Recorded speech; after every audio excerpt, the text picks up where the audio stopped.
Hey YouTube, just an update on the 68 Mustang build. I've been working on a couple last items in the engine compartment and finishing up the headliner, which led to completely reinstalling all of the interior fiberglass. But engine compartment, I had my ignition and ignition coil and the rubber isolation pads that come with the MSD setup, which is intended to have it's a bolt that's embedded in this rubber that you have to put a nut on the back side. What I did is I ended up with, I welded in on the back side and tapped, and some pieces of plate that I tapped that you can mount basically the fenders on and not have to worry about getting up in there and getting a nut on the back side of this. But pretty slick system. They are isolation and vibration. Those just mount directly to those pads. So on the back side here, similar to other things I've done with welding in the structure or the attachment points, just welded those guys in, put some weld through primer behind it and welded them in. Then on the, working on the, been getting things ready for the rotisserie too. There's my old rotisserie. But the headliner, I bought the Mustangs to Fear headliner, and based on customer reviews and such, and I have to say, really nice fit and went in very easily. I did have to, because this is a whole new roof on this car, Dynacorn's anchor points for the sun visors, they're sold separately, and you have to weld those in. So I wanted to get everything that I have to weld mocked up and in place. So the structure behind here is just tacked in. When I pull the headliner down, knowing that everything fits now, I'll weld it in permanent. But yeah, the anchor points for the sun visor foundations are installed. I've driven all the screws, drilled out through the headliner, everything fits. I did some modifications when I worked on this new skin. I installed new anchor points from the factory anchor points for the seatbelt.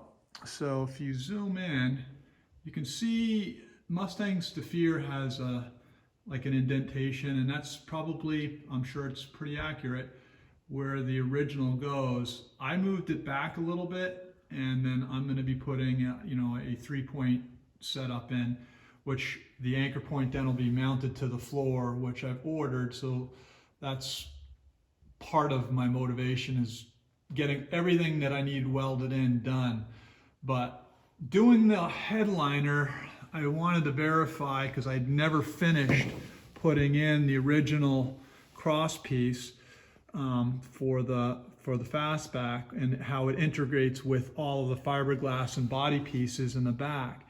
So on the fastback, there are 14 pieces that make up that surround. And that doesn't include the fold down seat. So just to make all the enclosure back there, it is 14 independent pieces. So you can imagine alignment can be all over the place in these cars. And I've looked at a lot of these cars. Getting things lining up back here is not easy, and it takes a lot of time. And so if you're doing a car that's to this degree, you have to go through this exercise. If you already have a car that's in really good shape and you're refinishing it, it's probably less of a problem. But if you look at a lot of these cars that, if you go on eBay, they show the back of it, there's things that you can pick up on that shows you the discrepancies in these cars. And again, it's all over the place. And case in point, for example, and obviously not having the glass in is super easy to do this right now, but how these points line up coming across, you'll look at these cars, and I've seen these things off terribly. Like just unbelievable.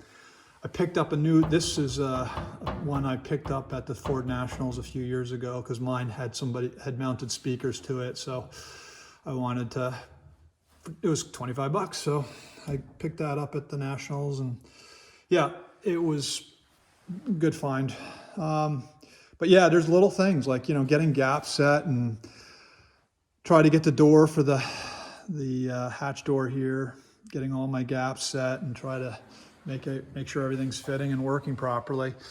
I have to refinish all of this, obviously, but getting everything mocked up is really important in the process. And I've already had the glass in this car and the stainless along with the fiberglass, so I'm pretty comfortable with where things are. But the last thing I had to do was get this cross piece in.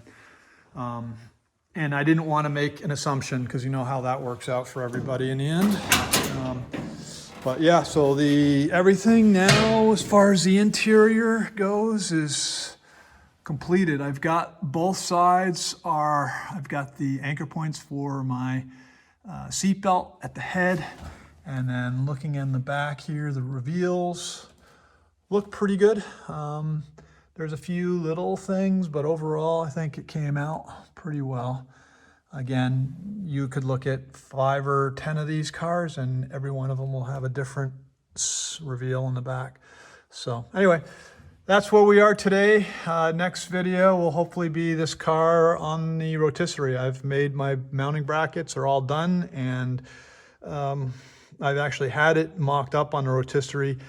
I will go through the means and methods for doing it off of the lift. This is a 4-post lift, which obviously does not work very well for a rotisserie. If you have a 2-post lift, you're very lucky.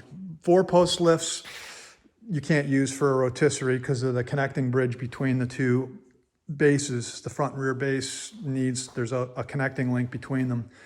But I've made up some brackets for lifting it with my engine hoist, and I'll go through that process and post a video, but I've made some anchor points for that to help with lifting and getting the car up on the rotisserie. So anyway, that's the next video. Hope everyone's safe and well. Thank you guys. Bye.